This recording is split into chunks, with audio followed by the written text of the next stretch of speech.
you.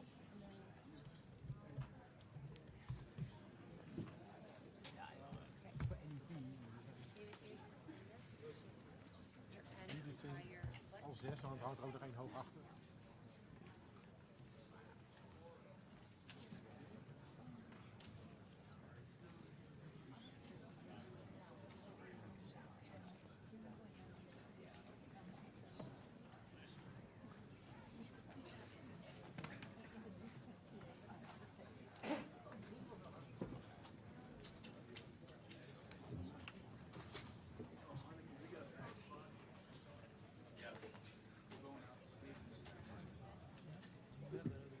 Misschien nog een handschudden of zo.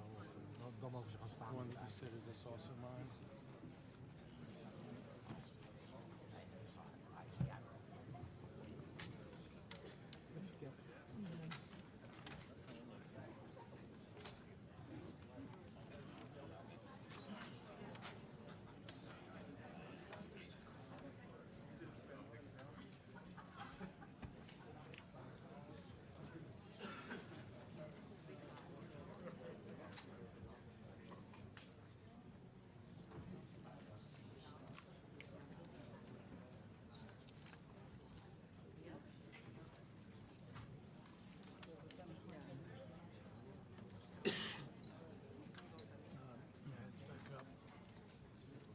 Thank you.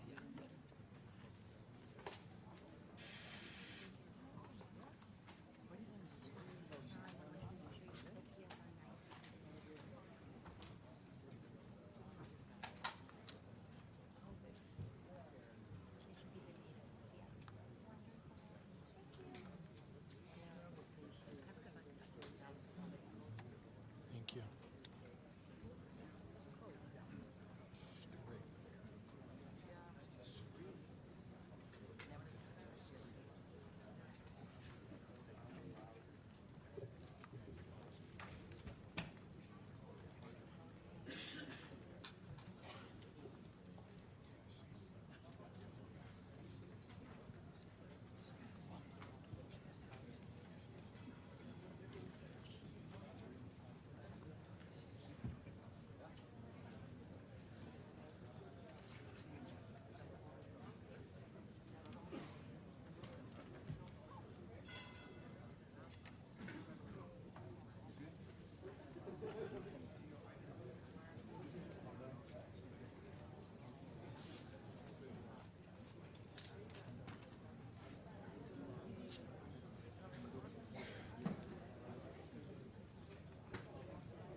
Koffie.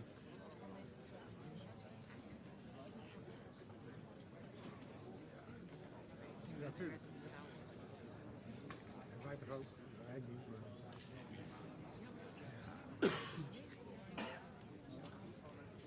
Zeker. Ja.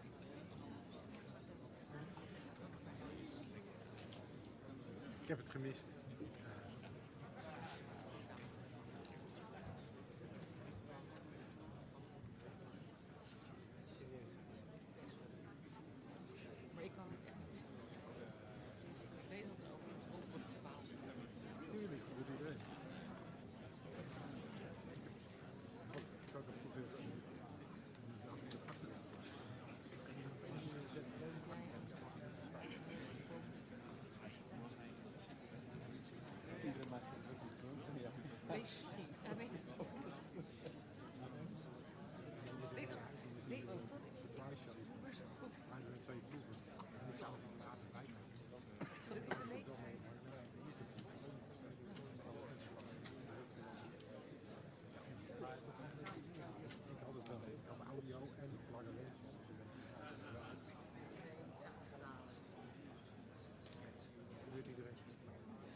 so many.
Well, thank you very much. This has been an honor. It was a fairly long trip, but worth it. Tremendous things have been accomplished, as you probably noticed. Listened to a lot of wonderful speeches from the heads of a lot of wonderful countries. But I want to thank you for joining us at the conclusion of a highly productive NATO summit in the Netherlands. I want to thank them for the royal treatment they've given us. Couldn't have been nicer. And it's a beautiful country, really a beautiful country. Coming in, I saw the most beautiful trees. In fact, I want to bring some back with me. I want to also thank, I had breakfast this morning with the King and Queen, and they're incredible people. I said, you're central casting, beautiful people, great people, big, beautiful heart.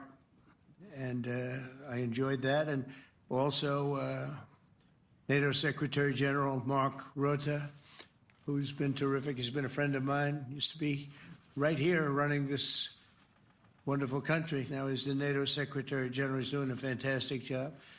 And the Prime Minister, we appreciate everything you've done. And as you know, last weekend, the United States successfully carried out a massive precision strike on Iran's nuclear enrichment facilities, and it was very, very successful. It was called obliteration.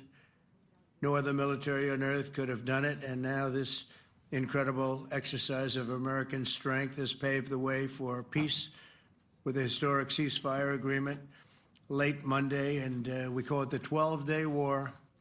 Spoke to a few people. I guess that just sounded like the right name. It was a 12-day war. And we think it's over. I don't think they're going to be going back at each other. I don't think so. Not only have we dealt decisively with the critical threat of Iran's nuclear program, which was what I wanted. I said, Iran cannot have a nuclear weapon. I've said that for 15 years, long before I decided to do the political thing. But we've also reasserted the credibility of American deterrence, which is like no other. The people at NATO said there's never been anything. You know, I rebuilt the entire military during my first term. And we have a great military. We have great generals. I got to know the good ones and the bad ones. We kept the good ones. Over the past 2 days, I was honored to participate in the NATO leaders meeting and also had extremely good individual discussions with the King and the Queen, Secretary General Rutte, and the Prime Minister. Great discussions. Very knowledgeable people. Major focus of our conversations at the summit was the need for other NATO members to take up the burden of the defense of Europe, and that included the financial burden. As you know, it was 2%, and we got it up to 5%. And they said, a couple of them came up to me. One in particular said, sir, we've been trying to get it up to 3% for 20 years, and we haven't been able, and you got it up to 5%. So they're going to be, most of them, I guess almost all of them, are going to be contributing now 5%, a number that people are surprised at, but you need it today. The United States accounts for 2/3 of all NATO defense spending, and since I began pushing for additional commitments in 2017, believe it or not, our allies have increased spending by $700 billion. I said to people, you don't have any money, and a lot of them weren't paying. And so I started the process, and I picked it up as soon as I got back, which is 6 months ago. And following my election last November, almost all have accelerated plans to reach the 2%, 3%, 4%, and then ultimately, very quickly, 5%. And all of this is going to be done very quickly, almost immediately. You probably know this as well as I do. I'm sure they've been talking about it. It's really been a big focus. In a very historic milestone this week, the NATO allies committed to dramatically increase their defense spending to that 5% of GDP, something that no one really thought possible. And they said, you did it, sir, you did it. Well, I don't know if I did it, but I think I did. This will be known as the Hague Defense Commitment, which is pretty good, pretty appropriate. When the allies reach this number, it will add more than $1 trillion a year. Think of that, $1 trillion per year to our common defense. And this is a monument really to victory, but it's a monumental win for the United States, because we were carrying much more than our fair share. It was quite unfair, actually. But this is a big win for Europe and for actually Western civilization. For years, past administrations failed to get most allies to contribute even the 2%. I remember when I came here, we had 4 countries that were up to 2%, and I remember Poland was there. A couple of them were there, and but most of them were. We had 28 at the time. As you know, it's increased a little bit, and they've agreed now to more than double their budgets in all cases. And Europe stepping up to take more responsibility for its security will help prevent future disasters like the horrible situation with Russia and Ukraine, and hopefully we're going to get that solved. Last week they lost 7,000 soldiers, mostly soldiers, but they're also getting hit in Kiev. They're getting hit in some of the towns also. And that means life. Life is disappearing also in the cities and towns. Should have never happened, would have never happened if I was president. I said it 1,000 times, and it never did happen. It's never even thought about. But it's vital that this additional money be spent on very serious military hardware, not bureaucracy, and hopefully that hardware is going to be made in America because we have the best hardware in the world. You saw that where 14 missiles were shot at us the other day. And they were very nice. They gave us warning. They said, we're going to shoot them. Is 1 o'clock okay? They said, it's fine. And everybody was emptied off the base, so they couldn't get hurt except for the gunners. They call them the gunners. And out of 14 high-end missiles that were shot at the base in Qatar, all 14, as you know, were shot down by our equipment. Amazing stuff. Amazing that they can do. It's like shooting a bullet with a bullet. It's the same thing if you think about it. 14 out of 14, and they weren't even that surprised. I said, do you do that well often? They say, we pretty much do, sir. The Ukraine crisis has also highlighted the urgency of rebuilding our defense industrial base, both in the United States and among the allied nations. We cannot afford to be dependent on foreign adversaries for critical minerals. And as you know, we made a deal with Ukraine to take a vast amount of the land they have for minerals. We need it. And once again, I want to thank all of the people in the Netherlands, incredible people. It's a great place. And all of the NATO allies for the tremendous summit that we just had. A letter just came in, and a statement came in from the Atomic Energy Commission of Israel. And I just wanted, this is an official letter, and they're very serious people, as you know.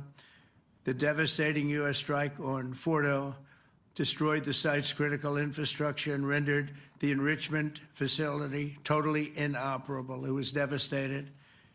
We assess that the American strikes on Iran's nuclear facilities has set back Iran's ability to develop nuclear weapons for many years to come. This achievement can continue indefinitely if Iran does not get access to nuclear material, which it won't. It's so sad that that whole thing had to go. But I just want to thank our pilots. You know, they were maligned and treated very bad, demeaned by fake news CNN, which is back there, believe it or not, wasting time, nobody's watching them, so they're just wasting a lot of time, wasting my time. And the New York Times, they put out a story that, well, maybe they were hit, but it wasn't bad. Well, it was so bad that they ended the war. It ended the war. Somebody said in a certain way, you know, that it was so devastating, actually. If you look at Hiroshima, if you look at Nagasaki, you know, that ended a war too. This ended a war in a different way, but it was so devastating.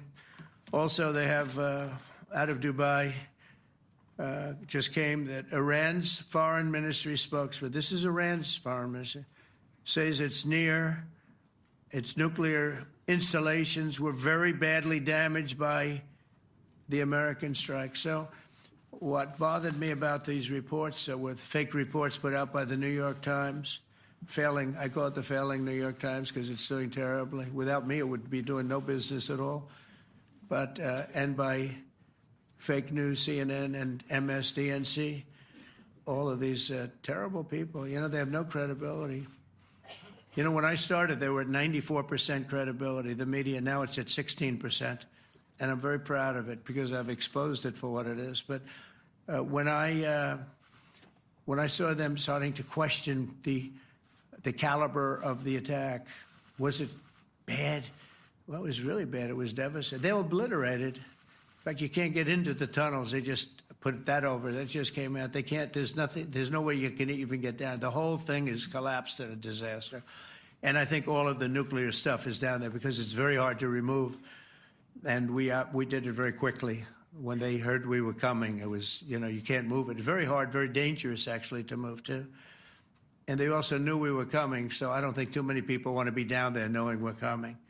With the bunker busters, as we call them, we're the only ones that have them. We have the best equipment, best nuclear equipment, and we have the best equipment in the world. And by the way, we can't forget our submarine, which was out there, submarines actually, but submarine was out there. We shot 30 rockets into an area, every single one of them. I think it was almost 400 miles away, I think, Pete, right?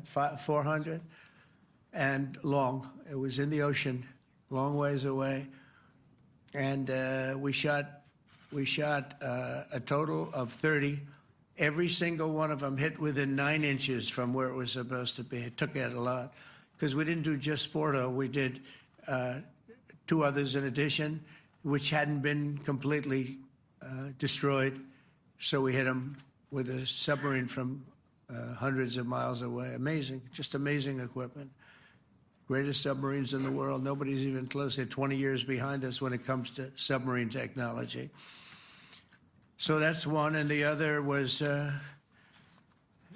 from the Atomic Energy Commission, and they have about 3 or 4 of them now coming in from Atomic Energy Commissions from various places. But the one that we have that just came out, we released it a little while ago, was from the Israeli Atomic Energy Commission, but numerous of them are getting to see the site, and the site has been demolished.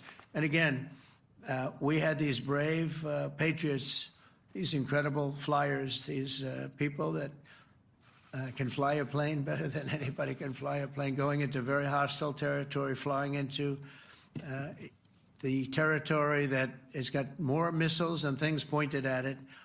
But it was very stealth. They didn't get to see it. It was dark. That's the amazing thing about the shots. They hit the shots perfectly, and yet it was dead dark. There was no moon. There was no light. It was virtually moonless.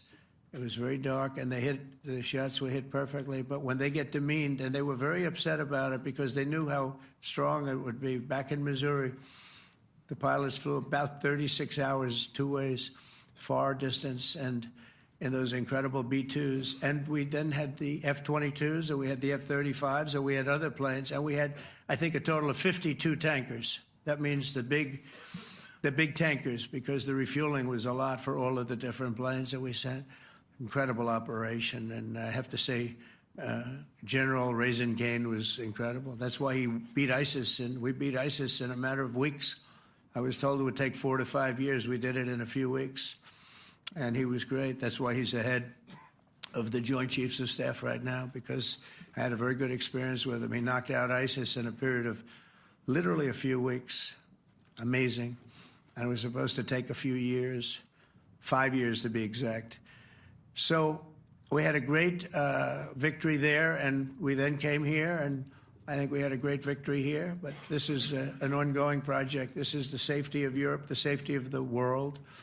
And they've raised it from 2% to 5%, something which nobody, and you're talking about over $1 trillion a year. So we're talking about a lot of money from coming in from countries that we're not paying nearly enough to be effective. So I have, as you know, Marco Rubio with me, and Pete Hegseth, Secretary of State and Secretary of War. Should we say Secretary? You know, it used to be called Secretary of War. Maybe for a couple of weeks we'll call it that because we feel like warriors. Used to be called Secretary of War. In fact, if you look at the old building next to the White House, you can see where it used to be Secretary of War. Then we became politically correct, and they called it Secretary of Defense. I don't know, maybe we'll have to start thinking about changing it, but we feel that way. Do we have any questions, please? Wow. That's a lot of questions. Who's a nice person? Oh, you're not a nice person, but I'll let you ask one. Go ahead. What's he going to ask? He is not nice at all. I know him well. Thank you, Mr. President. Yeah. Thank you for taking the time before flying home. You just said you believe the conflict between Israel and Iran is over. What makes you so confident it is? And what do you do if it isn't? Because I dealt with both, and they're both tired, exhausted. They fought very, very hard and very viciously, very violently, and they were both satisfied to go home and get out. And can it start again? I guess someday it can. It could maybe start soon. I think a big telltale sign was when, as you know, Iran somewhat, by not much, violated the ceasefire, and Israel had the planes going out that morning, and there were a lot of them, 52 of them. And I said, you got to get them back. And they brought them back. They didn't do anything. They brought them back. It was very good. I thought it was amazing, actually.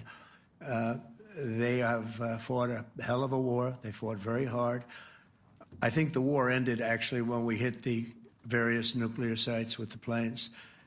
And I just hope you people can give these pilots, these are the best pilots in the world. They're the best shots in the world. They call them shots. That's what they are. And wait a minute. And I just hope you can give them the respect they deserve, because they came home to fake news. And like, oh, gee, there was hardly any damage. The things are decimated. So, but I think, no, I think they're very much finished. I think Israel's going to get back to doing what they do. And I think that Iran's going to get back. You know, Iran has a huge advantage. They have great oil, and they can do things. I don't see them getting back involved in the nuclear business anymore. I think they've had it. They've been at it for 20 years, and I don't see that happening either. Now, if it does, we're always there. It won't be me. It'll be somebody else, but we're there. We'll have to do something about it. Yes, please, go ahead.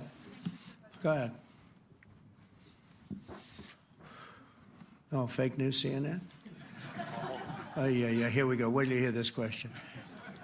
You should really say how great our soldiers and our warriors are. I think everyone appreciates our soldiers and our warriors. I do have two questions for you, Mr. President. You just cited Israeli intelligence on these attacks. Earlier, you said U.S. intelligence was inconclusive. Are you relying on Israeli intelligence for your assessment of the impact of the strikes? No, this is also, Iran made the statement. And it's also, if you read the document that was given, that Pete can talk about if you'd like, the document said it could be very severe damage. But they didn't take that. They said it could be limited or it could be very severe. They really didn't know, other than to say it could be limited or it could be very, very severe. And you didn't choose to put that because it was very early after. Since then, we've collected additional intelligence. We've also spoken to people who have seen the site, and the site is obliterated. And we think everything nuclear is down there. They didn't take it out. Okay, question? Please, go ahead. Go ahead. Yeah, blue dress.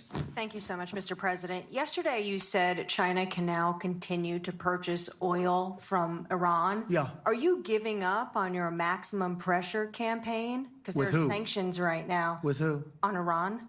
No, look, they just had a war. The war was fought. They fought it bravely. I'm not giving up. They're in the oil business. I mean, I could stop it if I wanted. I could sell China the oil myself. I don't want to do that. They're going to need money to put that country back into shape. We want to see that happen. Would it? No, if they're going to sell oil, they're going to sell oil. We're not taking over the oil. We could have, you know. I used to say with Iraq, keep the oil. I could say it here, too. We could have kept the oil. No, China is going to want to buy oil. They can buy it from us. They can buy it from other people. But you're going to have to put that country back into shape. It desperately needs money. Yeah. Yeah, please. Here we go. I'm picking the beauties today. Go ahead. Mr. President, Secretary General Rutte has described President Putin as an adversary, a threat, an enemy. Do you view him the same way? And in addition to that, you mentioned General Kane, your chief of staff, the chairman of the Joint Chiefs of Staff. General Kane. Yes. He has said that Mr. Putin has territorial ambitions beyond Ukraine. Do you view that in the same way? Possible. I mean, it's possible. I know one thing. He'd like to settle. He'd like to get out of this thing. It's a mess for him. He called the other day. He said, "Can I help you with Iran?" I said, "No, you can help me with Russia." Because, in the last few weeks, we took care of India and Pakistan, Kosovo, Serbia. I think on Friday we have coming in, the Congo is coming in, and Rwanda is coming in. That was a vicious war that went on, a machete war, heads chopped off all over Africa. They're coming in. We did 2 others in addition to that. Nobody's ever done anything like this. No, I consider him a person that's, I think, been misguided. I'm very surprised, actually. I thought we would have had that settled easy. I've settled 4 of them in the meantime. But he did call up, and he said, he's close to Iran. He'd like to help us get a settlement. I said, no, you help me get a settlement with Russia. And I think we're going to be doing that, too. Yeah, please. Go ahead, please. Thank you, Mr. President. You've made clear your position on what impact the strikes had. I wanted to ask you what is next with Iran. For instance, is there any indication from U.S. intelligence that Iran was able to move any material? No, just the opposite. We think we hit them so hard and so fast they didn't get to move. And if you knew about that material, it's very hard and very dangerous to move. It's called, in many people, they call it dust, but it's very, very heavy. It's very, very hard to move. And they were way down. They're 30 stories down. They're literally 30, 35 stories down underground. You think you got it all? Oh, yeah, we think we got it. We think it's covered with granite, concrete, and steel. Can I ask you, are you interested in restarting negotiations with Iran? And if so, have they received? So our people, Marco could answer this, but our people are not, I'm not. The way I look at it, they fought, the war's done, and, I could get a statement that they're not going to go nuclear. We're probably going to ask for that, but they're not going to be doing it. But they're not going to be doing it anyway. They've had it. They've had it. Now, maybe someday in the future we'll want that. But I've asked Marco, do you want to draw, I just asked him the question as we were walking on the stage, do you want to draw up a little agreement for them to sign? Because I think we can get them to sign it. I don't think it's necessary. Marco, do you want to talk about that, please? Well, Mr. President, I think President Trump has shown a willingness to meet and talk to anybody in the world who's interested in peace. I don't know of any president that's been as willing as he has to meet with anyone and talk about peace. We'd love to have peaceful relations with any country in the world. And so obviously that'll depend on Iran's willingness not just to engage in peace, but to negotiate directly with the United States, not through some third country or fourth country process. But I know of no president, probably in our modern history, that's sought peace more than President Trump has. Sounds like the door is open, but you're in no rush. Is that right? Sounds like the door is open. But I'll tell you what, look, we're going to talk to them next week with Iran.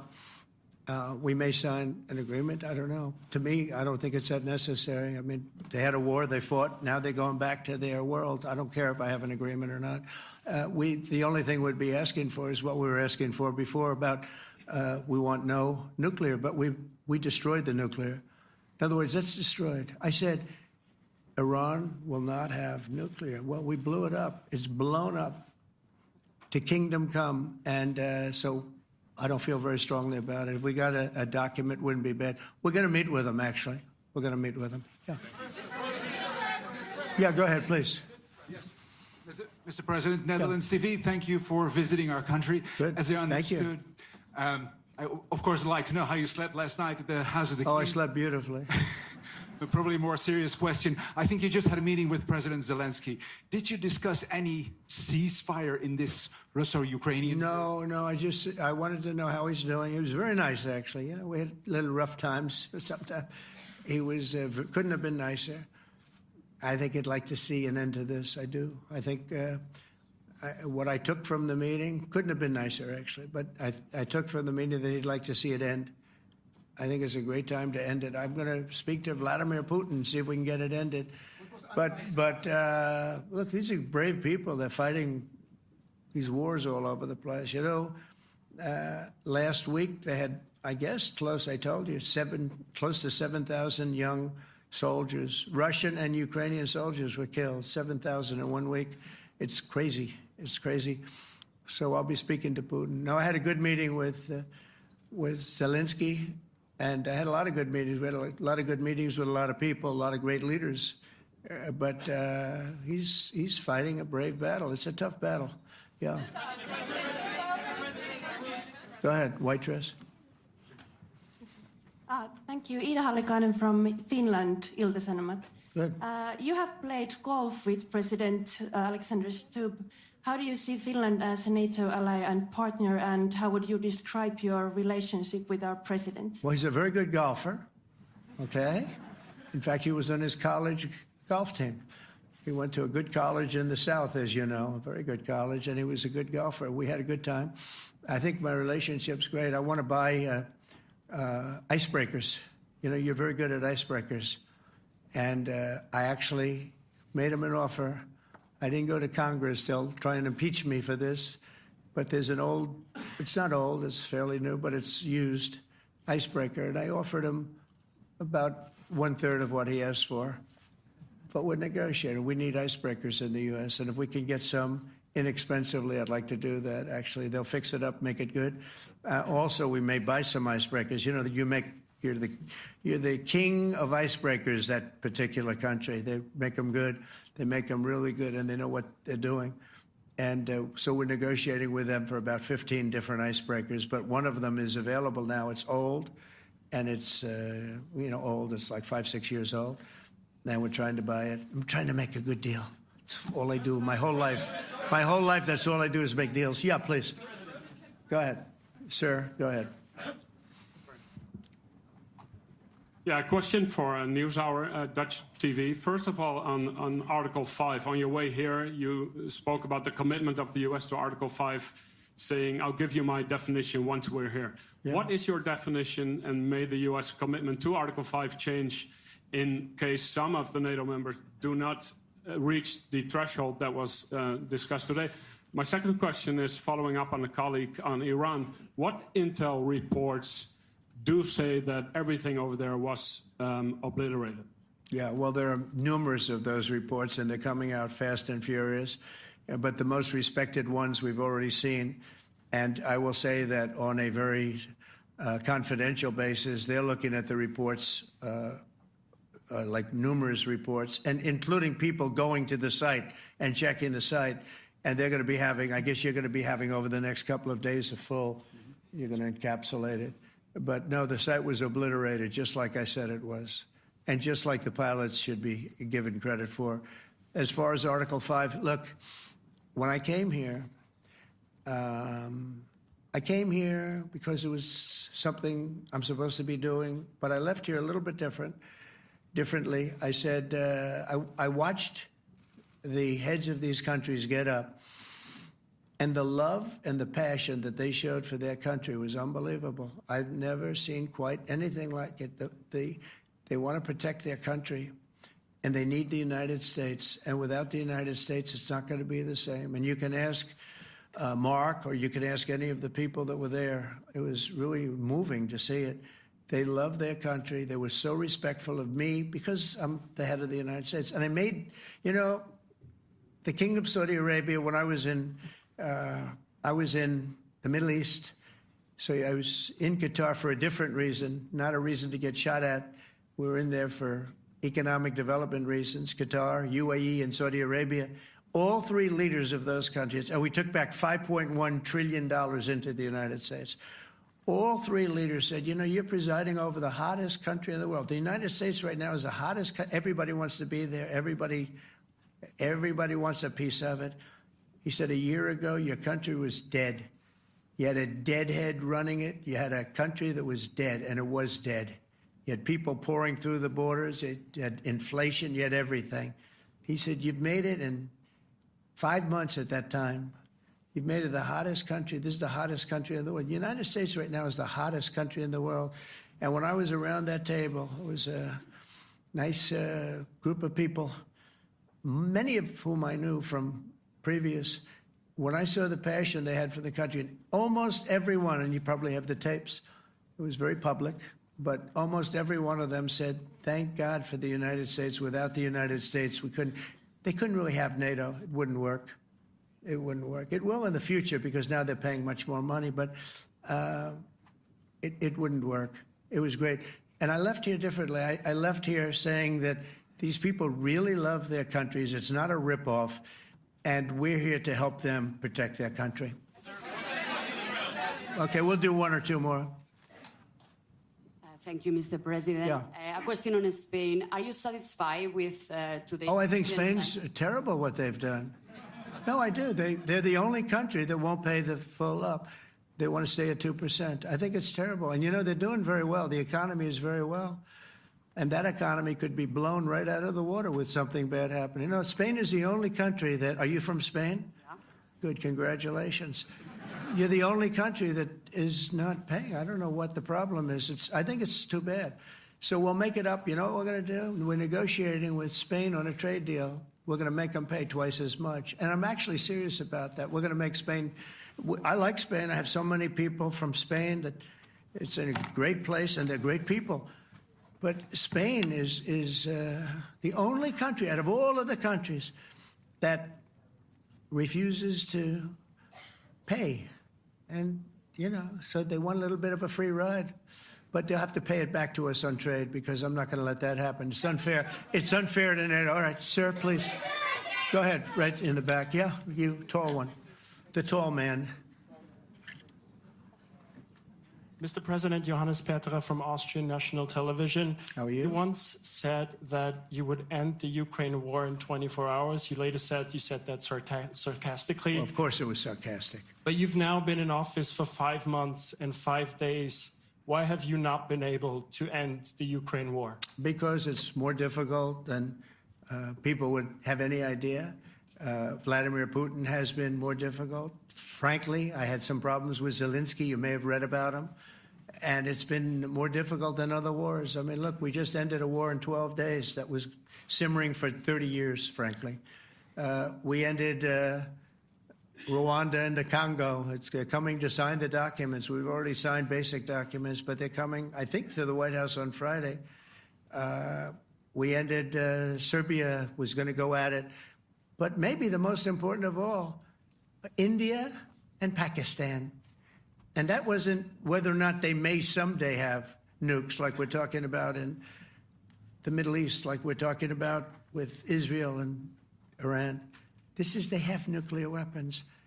I ended that with a series of phone calls on trade. I said, look, if you're going to go fighting each other, it was getting very bad. You know how bad that last attack was. It was really bad.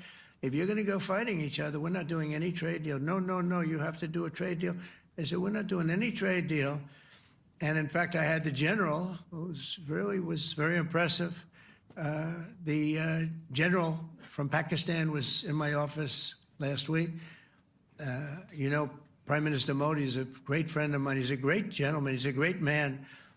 And I got them to reason. I said, we're not doing a trade deal if you're going to fight. And if you're going to fight each other, we're not doing a trade deal. And you know what? They said, no, I want to do the trade deal. We stopped the nuclear war. Go ahead.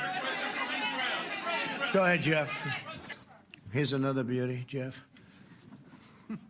He's a beauty, all right. Go ahead.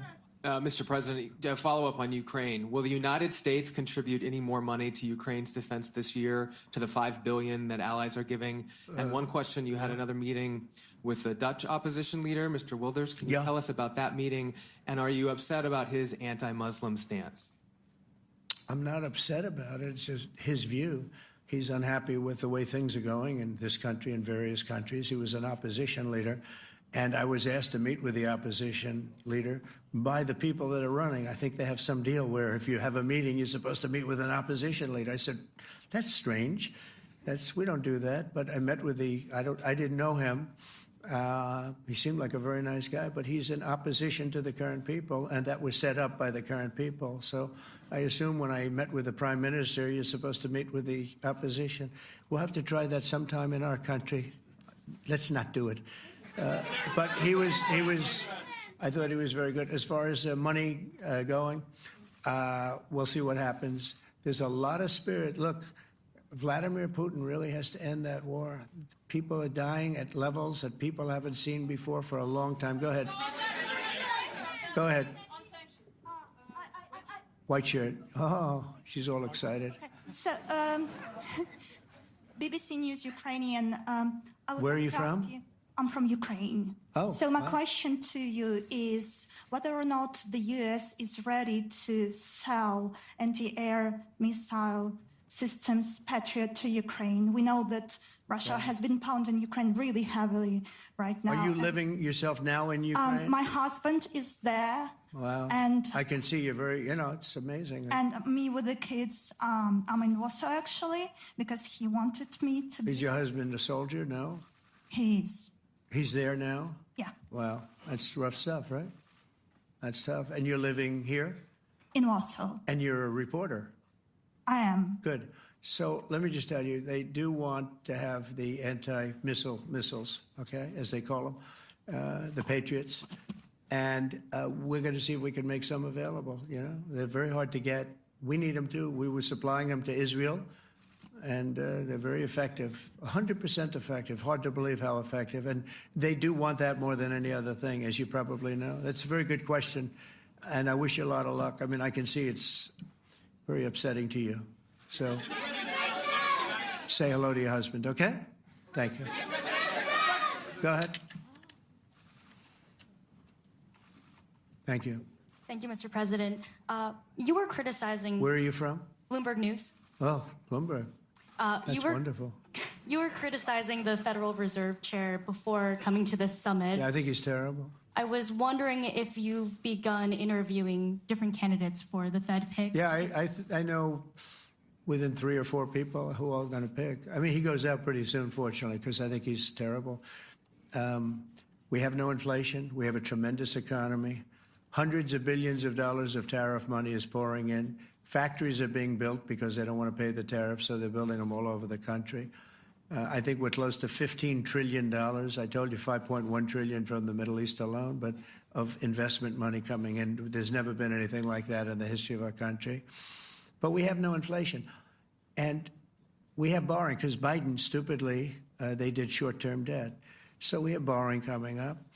And, we'll go 10 years, maybe longer, maybe shorter, but we'll go a long period of time when we do the debt. And because of him, because of this guy, we will have to pay for years. We'll be paying for him. And I said to him, listen, there's no inflation. He says, but maybe there'll be some. That's true. I said, if there is some, what you do is raise the rate. I'm okay with that. You raise the rate in 2 years from now or in a year from now. But because the rate's high, we have to pay more for debt. It's pretty equal. In other words, if it's 4%, it's 4%. If you drop it a point, you'll pay 3%. So it's fairly equal, not necessarily, but fairly equal. So we're going to end up paying maybe 2 points or 3 points more. 3 points would be about $900 billion a year because of this very average mentally person. He's an average mentally person. I'd say low in terms of what he does, low IQ for what he does, okay? Wait, so instead of paying $900 billion, we don't want to pay 900 just because he doesn't want to lower the rate. I said, if there's inflation in 2 years or 3 years or 1 year from now, you raise the rate and you take care of the inflation, among other things. But he's probably a very political guy, I guess. I don't know. I think he's a very stupid person, actually. All right, one more. Let's go. How about you? Go ahead. She looks so happy and everything. Thank you. That's why I picked her. I'm from Spain, too. I'm Ana Buch from La Vanguardia. I wanted to know if... You're where from? Spain, too. Ah. I wanted to know if you want to... That's the Spain corner right there. Shouldn't have said that. That's okay. I do like Spain, by the way. I think it's unfair that they're not paying, but go ahead. Are you going to negotiate directly with Spain about... I'm going to negotiate directly with Spain. I'm going to do it myself. They're going to pay. They'll pay more money this way. You should tell them to go back and pay. You're a reporter? You tell them to go back. They ought to join all of those countries that are paying 5%.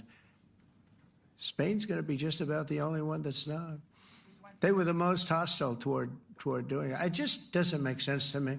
Okay. All right, Kelly, go ahead. Here we go. There's another one. Hello, sir. Thank you We got them all today. Okay. So, Mr. President, you talked about expecting some on-the-ground assessments at Fordo and other sites. Now here, is that again. Israeli and U.S.? It's been obliterated, Kelly. What is your message obliterated. then, sir, to the intelligence community when they present reports? You're not disputing the DIA report. You're just They presented a exists. report that wasn't finished. We're talking about something that took place 3 days ago. I understand that's The report was done So 2 what days is ago. your- Wait a minute. Yes. They didn't see it. All they can do is take a guess. Now, if you take a look at the pictures, if you take a look how it's all blackened, you know the fire and brimstone is all underground because it's granite and it's all underground. You don't show it. But even there, with all of that being said, the whole area for 75 yards around the hole where it hit is black with fire. The group that's run by this gentleman, in fact, you may want to talk about it for a second because we're going to issue a report. And I think it's not even a very exciting report at this point. It's been obliterated, totally obliterated. And they did a report, but it was like, if you look at the dates, it's just a few days after it Understood, happened. sir. So they didn't see it. They said it may be very severe. Go Understood. ahead. Do you have a message for the intelligence community, though, in terms of unvarnished information getting to you, that it's not... I don't really have a message. I would say issue the report when you know what happened. I wouldn't say that it could be severe or maybe not. They use the word severe. It could be severe or maybe it's not. And So people like you picked up and said, oh, it's not severe. We're just No, looking for the the report was not a complete report. Yeah, the message was probably wait till you know the answer before you... And, Go sir, ahead. did you not have a public component to your Zelensky meeting for a tactical reason with President Putin? Let him answer this. Hello, Mr. Secretary. Yeah. There's a reason the president calls out fake news for what it is. These pilots, these refuelers, these fighters, these air defenders, the skill and the courage it took to go into enemy territory flying 36 hours on behalf of the American people and the world to take out a nuclear program is beyond what anyone in this audience can fathom.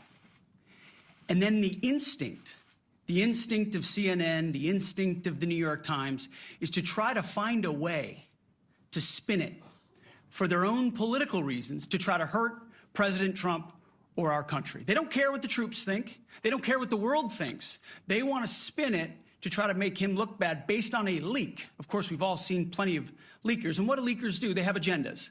And what do? Do they share the whole information or just the part that they want to introduce? And when they introduce that preliminary, a preliminary report that's deemed to be a low assessment, you know what a low assessment means? Low confidence in the data in that report. And why is there low confidence? Because all of the evidence of what was just bombed by 12 30,000-pound bombs is buried under a mountain, devastated and obliterated.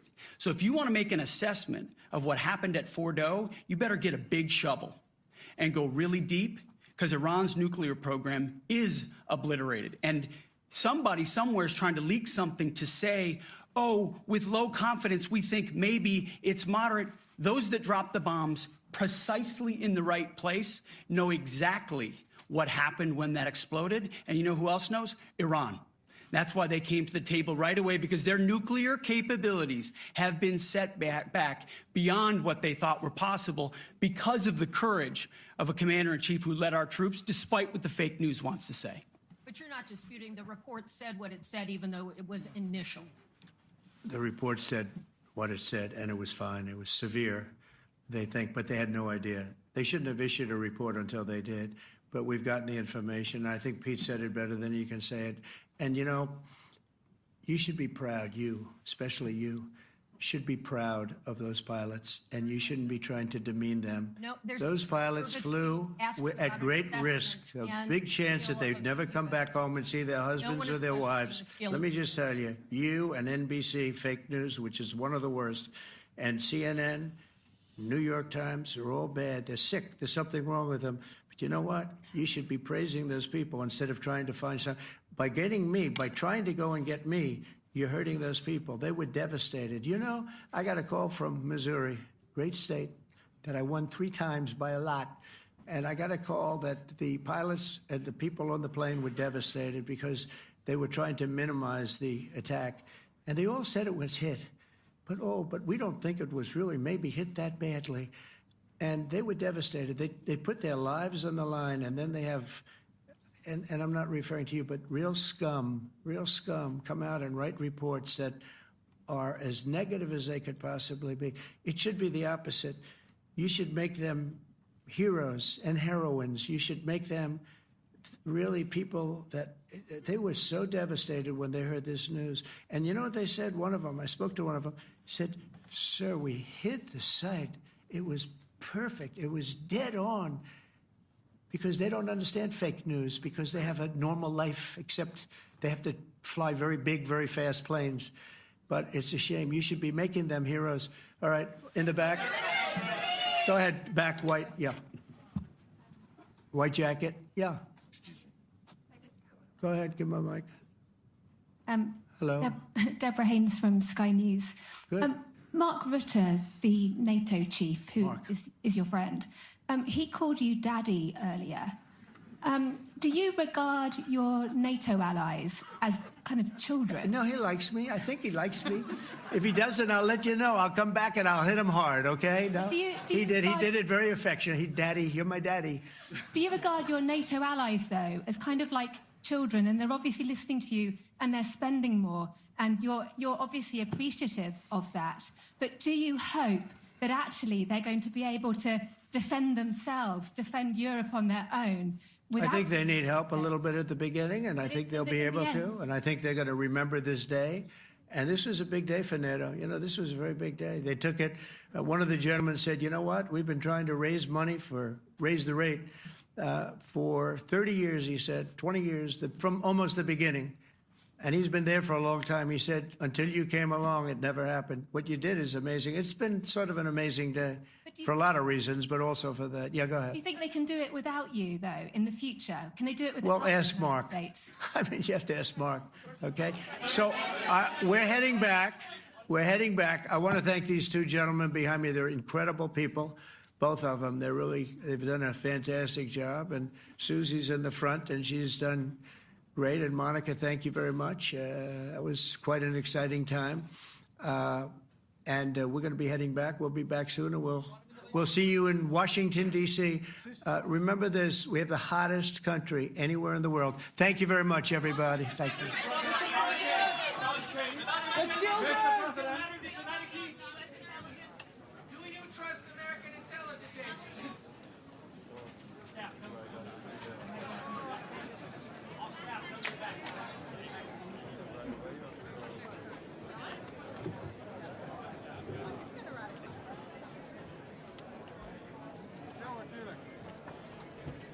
Zelfs een goede cadeau.